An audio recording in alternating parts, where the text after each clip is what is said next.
hadis daripada Abu Hurairah radhiyallahu anhu. Kita sedia maklum Abu Hurairah ni salah seorang sahabat Nabi yang paling banyak meriwayatkan hadis.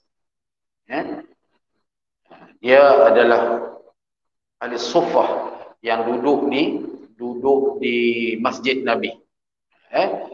Kita tahu gelaran Abu Hurairah dia dapat macam mana. Tapi apa yang dia sebut di sini, dia kata Nabi SAW sebut min husnil Islam al-mar'i tarkuhu ma la ya'ni. Di antara kebaikan kesempurnaan Islam seseorang itu apabila dia tinggalkan benda yang tidak perlu baginya. Benda yang tidak perlu ni ada dua. Satu, di dunia dia tak perlu, di akhirat dia tak perlu. Yang kedua, dari segi hukumnya, benda yang tak perlu ni satu yang haram, satu lagi yang makruh pun tak dia perlukan juga. Jadi Nabi kata antara kesempurnaan kebaikan Islam seseorang tu dia tinggal benda yang tak perlu bagi dia. Sebab bila dia buat tak ada faedah, tak ada manfaat. Kita hidup di akhir zaman ni cukup banyaklah benda yang tak perlu bagi kita. Kadang-kadang kita habis masa dengan benda yang tak perlu pun dalam kehidupan kita. Sama ada dunia ataupun akhirat. Kadang-kadang kita habis masa berjam tengok telefon. Berat sangat nak habiskan 10 minit untuk tengok Al-Quran. Lepas tu disebut di sini, manusia dan alam kehidupan ini menghadapi perkara-perkara yang wajib dilakukannya dan yang mesti ditinggalkan. Perkara yang wajib dilakukannya itu ada yang untuk masa hidupnya di dunia dan ada yang untuk hidupnya di akhirat. Hak wajib kita buat ni ada yang untuk hidup kita di dunia macam kerja untuk cari makan. Hak ni wajib untuk hidup kita di dunia. Hukum dia wajib. Untuk masa hidupnya di dunia ialah makan minum, pakai yang patut, berumah tangga, beranak pinak dan sebagainya. Dan untuk hidup di akhirat pula ialah segala amal ibadah yang dituntut mengerjakannya. Sebab tu kita dalam kehidupan kita dunia ini kita kena ambil dua-dua. Macam kata Sayyidina Ali tu, ambil dua-dua, jangan ambil satu. Kalau kita ambil satu saja tak kena juga, sebab hak dunia pun wajib, hak akhirat pun wajib. Dia kena ambil dua-dua. 100-100, bukan 50-50. Ada orang dia salah faham konsep wasatiyah ni. Dia ambil 50-50. Tak, dia bukan macam tu. Dia kena 100. Dunia kita kena 100%, akhirat kita kena 100%. Maksudnya kita usaha sungguhlah. Dunia pun kita usaha, akhirat pun kita usaha. وَابْتَغِي فِيمَا آتَاكَ اللَّهُ الدَّارَ الْآخِرَةَ وَلَا تَنْسَ نَصِيبَكَ مِنَ الدُّنْيَا. Carilah dengan apa yang Allah kurniakan padamu untuk kehidupan akhirat, untuk akhirat kita. وَلَا تَنْسَ نَصِيبَكَ مِنَ الدُّنْيا, dan jangan kamu lupa nasib kamu di dunia. Contoh macam kita hari ni lah. Ni alhamdulillah ni hak mai ni semua terima vaksin kan, no? Tak terima vaksin tak boleh main masjid kan. Tapi ada orang dia tak mau vaksin, dia bertawakal, dia serah pada Allah Subhanahu Wa Taala, usaha tak mau. Macam-macam lah alasan yang diberi bila kita tanya ambil mana, dengar orang cakap. Dengar orang cakap ni cukup payah tuan. Orang cakap pula cakap dalam YouTube. Tanya hang kaji sungguh ke? Tak kaji pun. Orang cakap kan. Pasal apa tak kaji pula hak majlis fatwa cakap? Majlis fatwa nak ulang fatwa, mereka buat kajian. Orang hak cakap ni ikut sedap cakap dia pun dengar cakap orang, dia pun tak kaji pun. Kita pun pibuh haram. Macam-macam lah. Tiba-tiba buat syarat nak main masjid kena lengkap vaksin. Mula kelang kabut. Mula kelang kabut. Tengok orang boleh pergi sembahyang minggu ni, kita boleh sembahyang Jumaat ramai sikit kan. Tengok orang pakai boleh pergi sembahyang Jumaat, dia tak boleh nak pergi melupa. Jadi sebab tu kita nak buat apa-apa Allah dah sebut, wala taqfu ma laysa laka bihi ilm inna as-sam'a wal basara wal fu'ad kullu ulaika kana anhu mas'ula. Jangan kamu tawakuf, jangan kamu ambil pendirian benda yang kamu tak tahu. Sebab tu kita ni benda yang kita tak tahu, sebab tu dalam Islam ilmu ni dia ada ilmu fardu ain, ilmu fardu kifayah.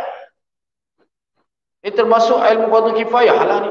Hak vaksin ni bukan semua orang mampu tahu. Dia punya kebaikan, dia punya kaedah, dia punya macam mana. Bila kita tak tahu ilmu fardu kifayah, kita ikut. Orang buat rumah, kita tak reti buat rumah. Tukar rumah habak mai habak kata simen kena banyak ni, berapa kampik. Kita nak lawan dia. Itu ilmu dia.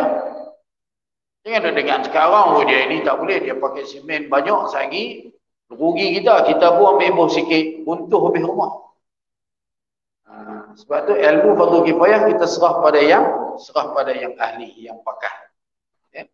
Kita tak pakar, kita ikut ilmu fardu kifayah. Dia nama pun Allah nak memudahkan kita. Sebab tu dia bagi ilmu hak susah macam ni, ilmu fardu kifayah. Bukan semua orang mampu. Bukan semua orang mampu. Kita di Kulim ni malam ketua polis Kulim sebut ada lebih 8,000 orang yang tak mau vaksin. Lebih 8,000 orang tak mau vaksin. Tu kalau picek seorang-seorang tu confirm tak ada buat kajian apa. Semua mengikut orang ni.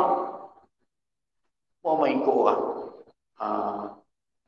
Jadi kita kena hati-hati. Sebab tu dia sebut di sini, kita tinggal benda yang tak perlu bagi kita. Kadang-kadang dia boleh merosakkan kehidupan kita.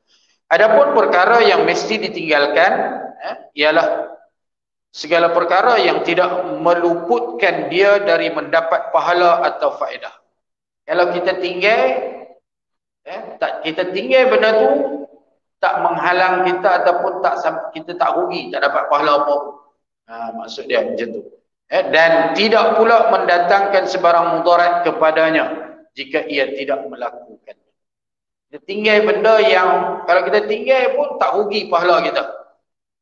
Malah dengan ilmu, bila kita tinggal atas sifat takwa, benda yang haram, kita tahu kata benda tu haram, kita tinggal dengan ilmu yang kita mengetahuinya, maka kita dapat pahala. Sebab takwa tu maknanya buat apa yang Allah suruh, tinggal benda yang Allah larang. Bila kita tinggal benda yang Allah larang dengan ilmu, maknanya kita tahulah benda tu kata Allah larang, maka kita akan dapat juga bahagian takwa di sana. Yang kata yang nak diukur oleh Allah SWT, yang nak ditimbang oleh Allah ni hak buat dengan takwa. Sebab tu takwa ni penting. Tiap minggu kena disebut takwa. Sebab apa? Sebab biar kita tahu hak kita buat tu adalah atas dasar takwa kepada Allah. Tuan-tuan mai mengaji, Allah suruh. Saya mai mengajak setakat mana yang saya mampu. Allah suruh, Nabi suruh. Itu takwa. Sebab tu kita nak buat semua mesti ada nilai takwa. Takwa ni nilai yang paling besar dalam hidup kita. Hak kita tinggal pun serupa juga. Oh baru ni kita terhalang tak boleh nak main masjid. Dilarang dengan hukum yang ulama dah terangkan dah. Ulama dah terang. Dalam keadaan ni kita tak boleh sembahyang rapat-rapat. Ulama dah terang dah sebab apa. Ahli pakar pun dah terang sebab apa. Dan kita ikut. Itu ada nilai takwa insya-Allah. Melainkan kita buat kajian sendiri sebab dia fatwa, dia bukan ijma'. Kalau ijma' tak boleh halang, tak boleh ingkar. Tapi fatwa kita boleh kalau kita ada kajian sendiri yang membuktikan sebaliknya. Itu fatwa. Tapi kalau tak ada, tersaduk lawan. Lepas bila tanya orang tak mau ni semua, ada buat kajian pun. Tapi kajian ataupun keadaan yang sebenar yang kita tengok hari ni, alhamdulillah. Macam vaksin ni memang benda yang bermanfaat. Benda yang bermanfaat. Manfaat dia cukup banyak tuan-tuan. Kalau kita nak tengok ni macam dululah kita kecil-kecil kena BCG tak kalut pun. Kan? Anak kita duk cucuk darjah 1, darjah 3 apa dah. Tingkatan 1, tingkatan 3, tingkatan 5 duk cucuk BCG tu kita tak halang pun. Meh ni kita riuh pula dah. Baik, itu tentang hadis yang ke-19. InsyaAllah malam ni kita sambung lagi dalam kitab Idaman Penuntut. dalam bab perkara yang membatalkan solat. Perkara yang membatalkan solat. Ini saya sambung daripada kuliah online. Ini jina betul tak? Sambung daripada kuliah online hari itu, perkara pembatal sembahyang. Hari itu kalau ikut sampai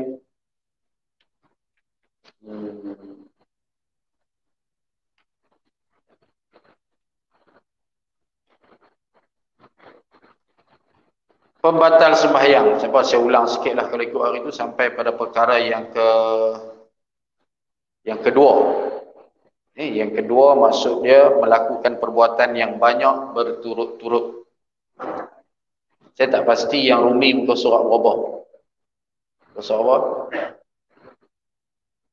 33. Saya ulang sikit perkara yang pertama hari itu sebab online ni tak semua orang ikut, saya faham dan takut juga berlaku salah faham. Tiap-tiap orang yang sembahyang boleh batal sembahyangnya apabila berlaku atasnya salah suatu daripada 11 perkara. Bilangan tuan-tuan tak selalu kira lah. Setengah kitab bilangan dia 11, setengah ada 10, ada yang sampai 15. Tapi yang penting kita tahu apa yang membatalkan. Yang pertama bercakap. Dia buh ni yang pertama bercakap. Sebab tu kita dalam sembahyang ni maksud dia menunaikan ibadat yang dimulai dengan takbiratul ihram. Start daripada kita takbir tu ada benda yang haram kita buat. Supaya orang pergi Mekah lah. Start daripada niat ihram, ada benda yang haram dia buat sampai dia tahallul. Yang ni haram buat sampai dia salam. Sampai dia bagi salam, keluar daripada solat. Dia bukan saja batal, berdosa. Bukan saja batal. Ni kita kena ingat ni. Kadang-kadang orang dah ingat batal sembahyang, sagi sembahyang lain lah. Bukan boleh macam tu. Mana kita dah masuk dalam solat berhadapan dengan Allah, kena jaga betul. Dia berdosa. Sebab tu orang macam orang pergi haji, dia kena bayar dam. Cuma sembahyang ni tak kena bayar dam lah. Pertama bercakap atau berkata-kata dengan sengaja padahal diketahui. Maknanya kita tahu kata bercakap tu batal sembahyang. Maknanya dalam keadaan dia sedang. Dia sedang dan dia mengetahui perkara tersebut adalah membatalkan solat. Tapi jangan duk jawab aku tak tahu. Sebab benda ni ilmu fardu ain. Ilmu fardu ain bukan ilmu fardu kifayah ni. Hak kita bicara ni ilmu fardu ain. Boleh tak di hadapan Allah besok kita jawab kita tak tahu? Sebab ilmu fardu ain setiap orang wajib belajar. Setiap orang wajib belajar. Bahawa bercakap dalam sembahyang itu haram. Dia tahu kata bercakap dalam sembahyang itu haram. Bukan saja batal, haram.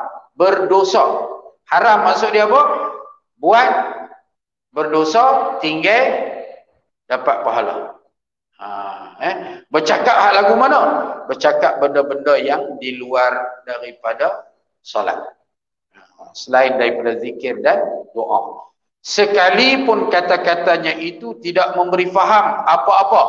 Atau satu huruf yang memberi faham. Seperti qi, maknanya jaga atau kawal.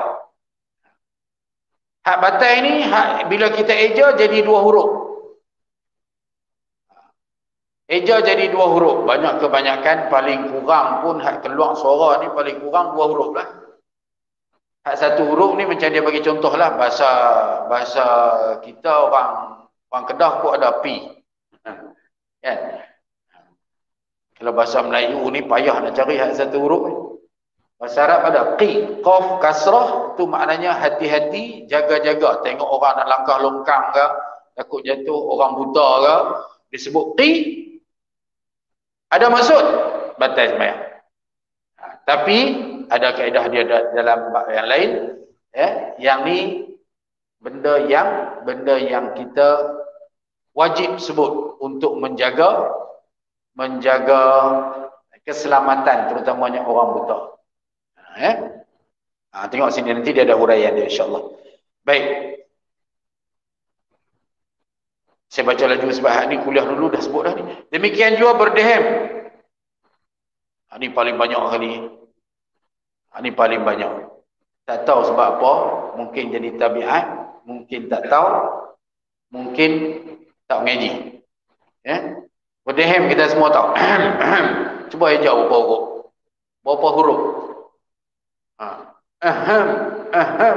Paling kurang 4 huruf. Dia sebut tadi 2 huruf walaupun tak ada makna, batal. 1 huruf ada makna, batal. Ini 4 huruf. Bercakap maksudnya mengeluarkan suara. Faham tak faham, lebih daripada 2 huruf ke atas, batal sembahyang.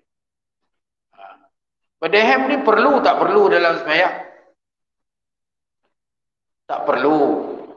Sebab kita baca ayyusma'a sautuhu binafsih.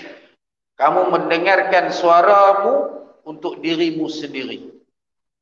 Lalu dalam kitab-kitab yang lebih dalam Fathul Mu'in macam contohnya disebut melainkan imam pada bacaan yang wajib yang dia tersangkut, terpaksa juga dia sikit, itu dibolehkan. Melainkan imam bacaan yang wajib. Bacaan wajib ni Fatihah lah kan. Baca Fatihah. Dia kena baca kuat. Sampai tengah-tengah baca tu tersekat. Sikit boleh. Untuk imam bacaan yang wajib. Bacaan yang sunat tak boleh juga. Sebab sunat bila bertembung dengan batal dia jadi batal. Kita puasa. Kita puasa sunat berkumur. Kan? Ambil wuduk sunat berkumur kan? Melebih-lebihkan wuduk boleh menjadi makruh, takut terbatal. Sunat tembung dengan hak batal, dia kena hati-hati. Ya? Jadi itu berdehem, menangis yang mengeluarkan suara. Ya? Menangis yang mengeluarkan suara. Ada menangis sampai dalam wuduk. Itu tak boleh. Atau mengeram atau menghembus nafas dengan mulut atau hidung sekira-kira ada bunyi. Sekira-kira ada bunyi. Rambut. Rambut bunyi. Mengeluarkan bunyi. Sekadar 2 huruf batal sembahyangnya. Melainkan bagi orang yang berpenyakit tiadalah batal sembahyangnya. Contoh penyakit ni macam mana? Ada orang yang penyakit dia antaranya penyakit latah. Penyakit latah. Tengah duduk semayang, mereka picuh mercun. Mayan terawih. Tak latah kawan tu. Itu nawak guna penyakit. Ada juga, saya ada seorang sahabat, dia penyakit. Penyakit dia ada sikit. Dia tengah duduk semayang. Dia bunyi macam-macam. Bunyi macam tu. Itu pun satu penyakit. Penyakit tak boleh nak kata apa. Adapun jika bercakap itu dengan tidak sengaja, umpama terlancar lidahnya atau ia tak tahu kan hukum haram bercakap atau terlupa akan dirinya dalam sembahyang, ini pun satu penyakit juga. Lupa tengah sembahyang. Tak patutlah. Jika percakapannya itu sedikit, yakni tidak lebih daripada 6 perkataan, tiadalah batal sembahyangnya. Tetapi jika banyak, nescaya batal juga. 6 perkataan dalam kitab ni. 6 ni daripada mana? Inilah daripada tafsiran ulama. Dia melebihi, orang kata kalau orang lupa pun dia tak lebih sampai taraf tu. Takkan duduk dalam sembahyang lupa boleh sembang dengan kawan. Jangan duk ambil contoh. Kadang-kadang saya pernah jumpa kawan-kawan bila dia sebut macam mana Ustaz?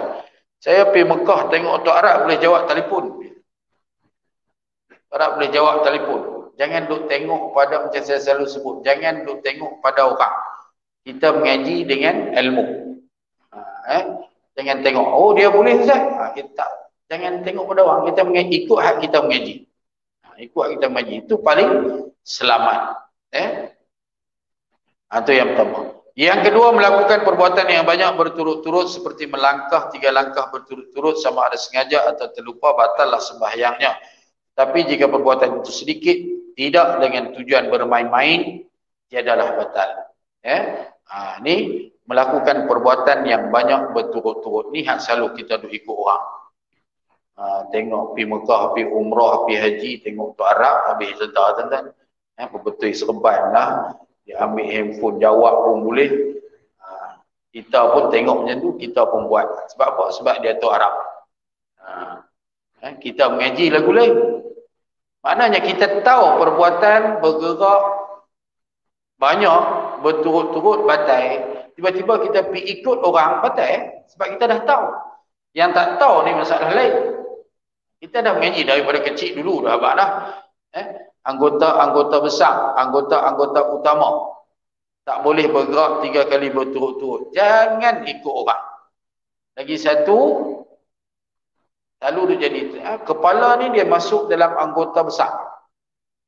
Kadang-kadang kita baca dalam bacaan kita kan, Bismillahirrahmanirrahim, kepala dah melenggung. Sekali makruh hukumnya. Tapi kalau berturut-turut dia boleh batal.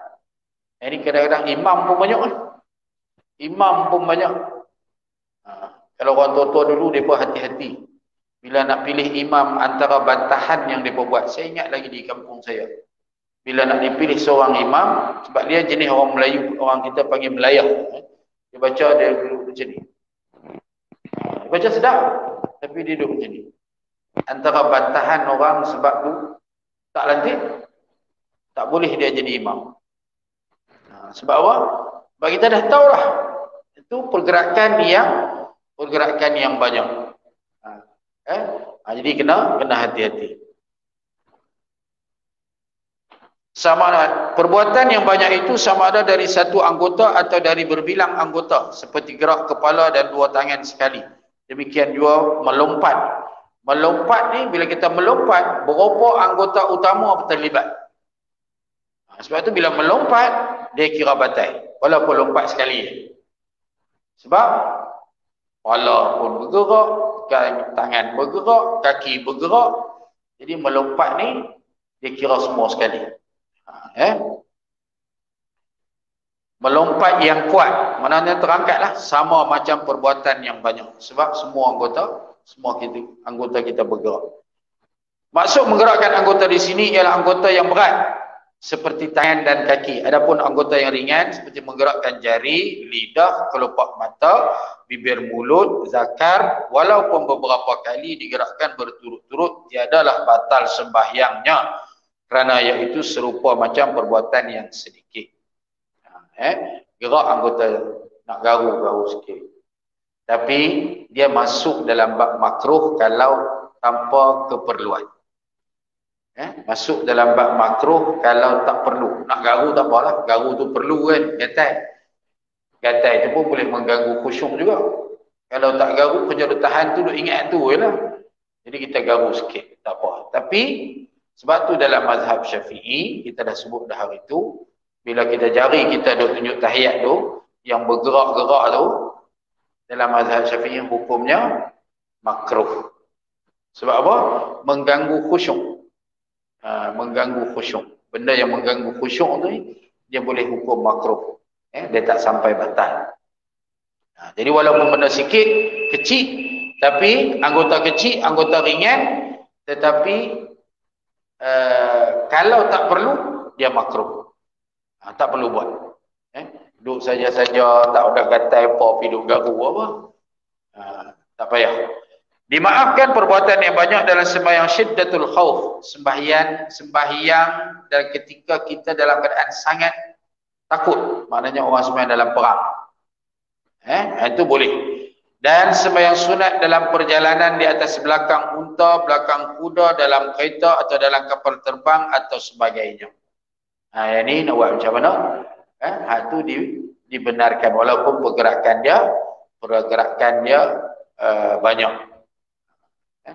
Sembahyang syiddatul khauf ni kita tak bisa belajar. Kalau jadi apa-apa cempura habis kita. Tak bisa belajar.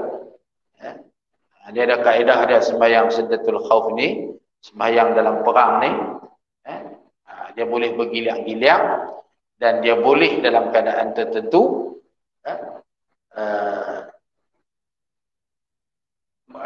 elak daripada arah kiblat. Dalam keadaan tertentu. Kalau dia tengok keadaan suasana perang juga, Dia tengok suasana juga. Yang ketiga, berhadas besar. Ini kita sama malam ni. Seperti terpancut mani atau berhadas kecil seperti terkentut, maka batal sembahyang dengan sebab itu.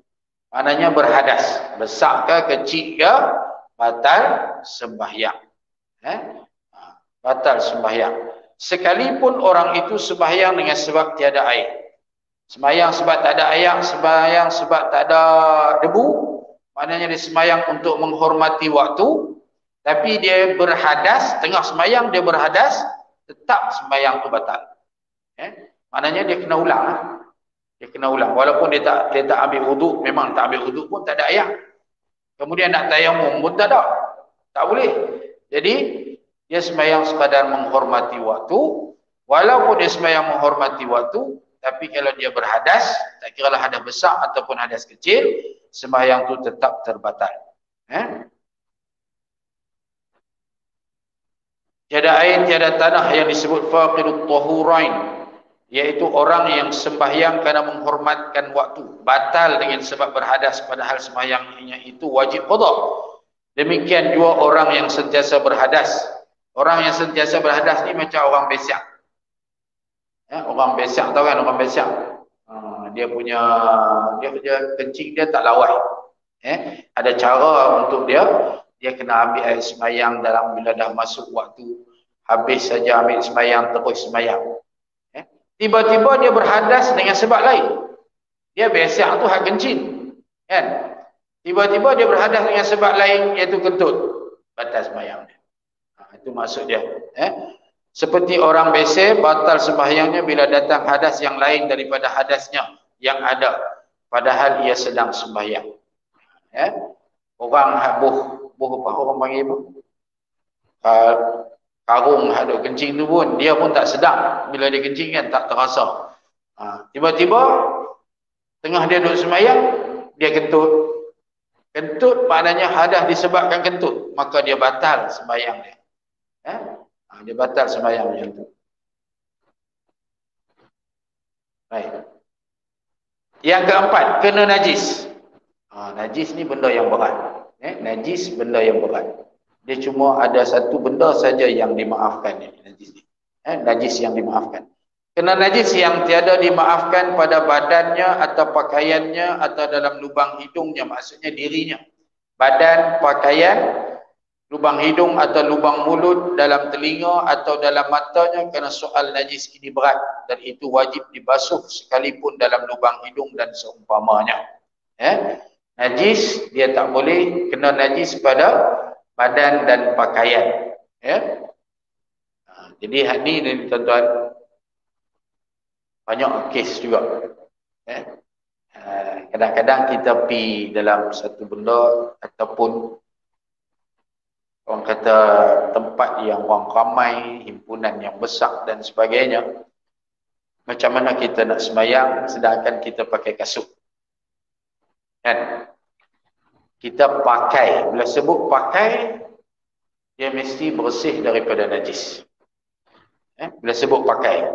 Siapa yakin tapak kasut dia tak pernah pijak najis? Kita duduk berjalan, kita yakin dia tak bisa pijak tai. Tai cicak ke, tai ayam ke, tai apa ke, kita yakin. Kalau kita tak yakin, melainkan kita betul-betul yakin, tak apa.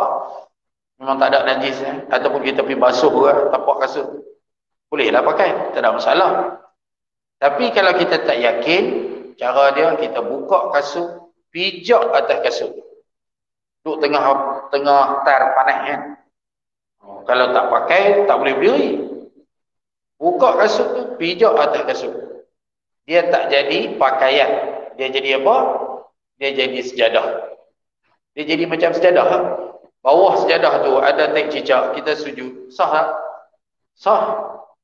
Jangan duk sujud atas dia bawah. Jangan duk sujud atas cicak kena dia. Itu tak boleh.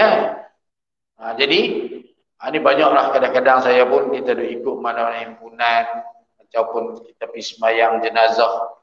Dulu saya sembahyang jenazah arwah Tok Guru almarhum Tok Guru Haji Saleh. Nak sembahyang sampai atas tar. Tengok ramai orang sembahyang pakai kasut. Bila pakaian kena najis, tak sah sembahyang. Melainkan kita betul-betul yakin. Tak apalah. Contoh lagi satu, pakaian ni serban, pakaian lah. Kepiah pakaian. Bila dipakai, jadi pakaian. Bila jadi pakaian, contoh terasa cicak berak atas kepala. Walaupun kita tak yakin, lebih selamat, buang terus. Buang dia, jangan bagi dia jadi pakaian. Sahlah sembahyang kita. Jangan tunggu lama lah. Jangan tunggu lama.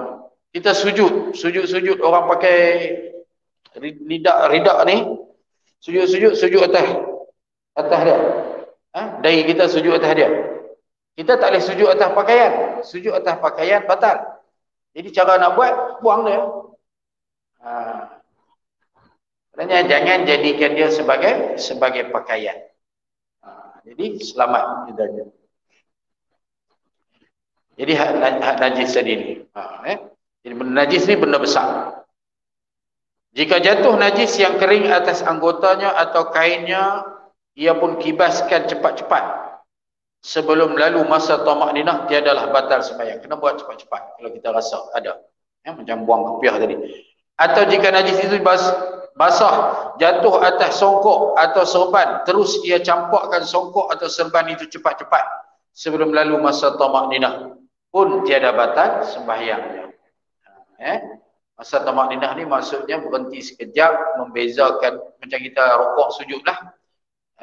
Macam kita rukuk sujud tu, subhana rabbiyal azimi wa bihamdi. Kita dah tetap kita subhana rabbiyal azimi wa bihamdi. Oh, kita bangun. Kata tamakninah tu hak sekali. Hak tiga tu yang sunat. Yang tiga tu yang sunat. Sekurang-kurangnya sekali kita sebut hak tu, itu masa tamakninah. Jangan jadi macam ayam patuk padi tu. Turun tak dan membezakan turun dengan naik, dia terus dah naik dah. Maknanya sebelum sampai waktu tu, kita buang pakaian kita hak kena najis tadi, ataupun kita kibas kalau dia kering, tu sembahyang kita tak batal. Itu perkara yang keempat. Yang kelima, terbuka aurat yang termaklum di dalam sembahyang. Terbuka aurat yang termaklum di dalam sembahyang. Aurat yang kita maklum dalam sembahyang, kalau lelaki antara pusat hingga lutut, kalau perempuan semua melainkan muka dan tapak tangan. Dan kita maklum kata dia terbuka, batal sembahyang kita. Kalau kita tak maklum, tak apa. Kita tak tahu. Tak tahu kata terbuka tadi tiba-tiba bila dah habis sembahyang tu lama dah baru tengok, oh ada lubang seluar aku. Itu dia tidak membatalkan sembahyang dia. Tetapi jika terbuka dengan sebab ditiup angin dan tutupnya segera sebelum lalu masa sekurang-kurang tamakninah, nescaya tiada batal sembahyangnya selagi keadaan itu tiada berulang-ulang dan tiada berturut. Sebaliknya jika ada demikian itu dan membawa kepada gerak yang banyak, batal juga sembahyangnya. Itu kita faham lah, nah? Aurat ni tuan-tuan, dia dah, macam saya pernah sebut dalam bab aurat dulu, dia daripada pandangan atas dan pandangan sisi. Itulah aurat. Kalau pandangan bawah, orang sengaja hidup ngendap kita bawah, kita tak berdosa. Kan? Kita duduk atas rumah kita, rumah kayu. Orang masuk hidup mengendap di bawah. Kita tak berdosa. Sebab apa? Dia tengok dari bawah. Tapi kalau kita keluar daripada rumah, tak menutup aurat, orang tengok lagu ni pun nampak, orang tengok ke atas pun nampak, itu tak boleh. Sebab tu bila kita sembahyang, orang pakai seluar, yang pakai seluar cawat pendek, seluar cawat pendek, baju masuk dalam, selamat. Kalau tak, nanti bila kita sujud ataupun kita rokok, dia boleh nampak kau ni. Dia boleh nampak kok ni daripada baju, maknanya kita tak tutup daripada lutut sampai atas pada pusat, kita tak tutup. Orang duk tengok kok celah kain pelekat tu, hak tu tak batal. Kan kadang bila kita sujud kan, kalau tengok daripada bawah, daripada kaki kita tu boleh nampak sampai ke lutut, yang tu tak batal. Sebab apa? Tengok dari bawah, bawah pakaian kita lah maksud dia. Jadi ini yang kita kena jaga. Lagi satu, sujud Budak-budak lah pakai seluar cawat pendek, bila dia rokok, baju terselak kan. Baju pun ketat dah. Kalau baju labuh gagah juga. Baju pun ketat. Jadi nampak belakang dia. Jadi batal sembahyang dia. Terbuka aurat. Jadi sebaiknya selamat kita pakai pakaian sembahyang yang khusus. Ataupun kalau seluar pun seluar yang boleh kita angkat sampai ke atas pada pusat. Budak-budak dia tahu apa suka pakai macam tu. Kain pelekat pun nak londeh sampai ke bawah juga. Heran.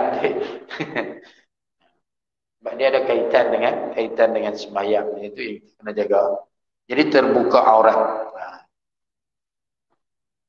Sebaliknya jika ada demikian itu dan membawa kepada. Adapun jika dibuka dengan sengaja atau dibuka oleh binatang seperti monyet atau oleh kanak-kanak yang belum mumayyiz, nescaya batal sembahyangnya sekalipun ditutup balik dengan segera, atau dibuka dengan tersalah dan tiada ditutup dengan segera, sama juga hukumnya. Orang buka, datang buka, anak selak ke, batal. Ya, itu batal. Ataupun kita tersalah buka, kemudian lambat tutup, batal juga. Batal juga sembahyang itu. Jadi dalam bab membatalkan solat ni tuan-tuan, kita hati-hatilah. Sebab bila dia batal, hukum dia wajib qada. Yang pertama kita kena ingat, bila batal, hukum dia wajib qada. Wajib. Yang kedua yang kita takut, kalau kita sengaja buat benda yang membatalkan, contoh macam bercakap tadi, hukumnya haram. Bila sebut haram, berdosa. Berani kan kita tengah-tengah duk menghadap raja, tiba-tiba kita nak buat benda yang dilarang. Tak berani kita. Kena hukum. Dikatakan derhaka. Cakap pun tak berani menghadap raja kan. Melainkan had suruh cakap. Saya besok pergi nak ambil, mereka bagi pingat lah. Pergi nak ambil pingat. Ui, mereka punya pesan macam-macam. Tak boleh itu, tak boleh ni, tak boleh. Kita pun takut. Tak berani nak menguik. Itu depan raja. Kalau depan Allah ini kita sembahyang berhadapan dengan Allah, menghadap Allah Subhanahu Wa Taala. Kalau dia kata haram, berani kita buat? Patutnya kita tak berani buat. Dengan sengaja jangan buat. Sebab dia adalah haram. Jadi kita elakkanlah tuan-tuan. InsyaAllah kita akan sambung dalam bab yang ke-6, berubah niat. Seperti niat keluar daripada sembahyang. Sebab itu kita dalam bab nak keluar daripada sembahyang, tak wajib niat. Malah dari kita orang awam tak perlu niat. Assalamualaikum warahmatullahi wabarakatuh. Assalamualaikum warahmatullahi wabarakatuh. Sudah. Perbuatan salam ke kanan itu sudah menyebabkan kita keluar daripada sembahyang. Tapi bagi orang yang betul-betul dia punya latihan dia kuat, maknanya Assalamualaikum warahmatullahi wabarakatuh, serentak dengan salam tu dia keluar niat. Dia niat keluar. Itu takut-takut sebelum salam kita niat dulu. Baru duk Assalamualaikum dalam hati dah ada dah. Niat keluar sembahyang, betul? Sebab tu tak perlu kita niat keluar daripada sembahyang. Tak perlu. Dia boleh merosakkan solat kita. Cukup dengan kita bagi salam sudah. Tak perlu. Tapi masuk kena niat. Sebab tu masuk ada waktu. Start daripada Hamzah untuk Allah sampai bar untuk akbar. Dalam tu ada niat. Qasad ta'rud ta'yin tu. Itu kita dah belajar dah dulu. Itu kena wajib. Tapi keluar tak payah. Saya sebut tak payah lah senang. Sebab takut nanti tak pasal-pasal batal. Dupi niat belum bagi salam. Batal tu kan. Rugi. Jadi insyaAllah kita akan bicara tentang niat ni kemudian. Musim lah ni kuliah pun tak ada panjang lah. Saya pun ada mesyuarat sikit malam ni. InsyaAllah kita akan sambung kemudian dan turun tanda lah. Perkara yang ke-6 kaitan dengan batal solat. Ya sila. Dia benda yang tak sengaja, tak batal. Bersin ni bukan benda yang sengaja. Cuma jangan melampau lah. Ini dia balik nak bersin. Oh, ho, sampai itu ada tadi mengganggu orang. Bersin sikit dulu biasa. Serupa juga batuk. Batuk yang tak sengaja tak batal. Tapi ada batuk yang sengaja. Dia selalu budak-budak dia tengok kawan dia batuk, depa pakat batuk, habis satu surau batuk. Tu batal Dan ini bila sebut batuk tak batal, pakat dok batuk pula. Batuk tak sengaja. Memang kita orang batuk ni bukan boleh buat-buat kan. Dia duk dia gatai dia. Dia batuk. Itu tak apa. Tapi yang sengaja tak boleh.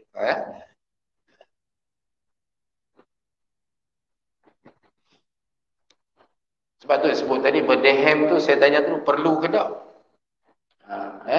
Kalau dia tak perlu pun dan tak ganggu pun sembahyang kita. Kalau kita tak berdehem, tak ganggu pun sembahyang kita. Maka sebab tu dia dikira masuk dalam perbuatan yang sengaja yang membatalkan. Bersin ni tak boleh. Bersin dia bila dia rasa aku hidung ni. Itu memang kena bersin ni. Lagi satu batuk yang ada kahak. Sebab kita tak sampai lagi bab tu. Dia masuk dalam bab makan. Batuk yang ada kahak kena hati-hati. Jangan batuk kuat-kuat, takut keluar kahak, lepas tu kita telan. Batal sembahyang. Batuk yang ada kahak. Sebab tu batuk sekadar hilang gatal saja. Bab berdehem tu pun satu juga. Takut berdehem dengan telan kahak kali, dua terus. Batal sembahyang. Itu sebab dia telan tu dikira batal. Nanti kita akan masuk dalam, kalau tuan-tuan baca sampai habis bab batal sembahyang ni memang ada sebut. Memang ada sebut bab ni.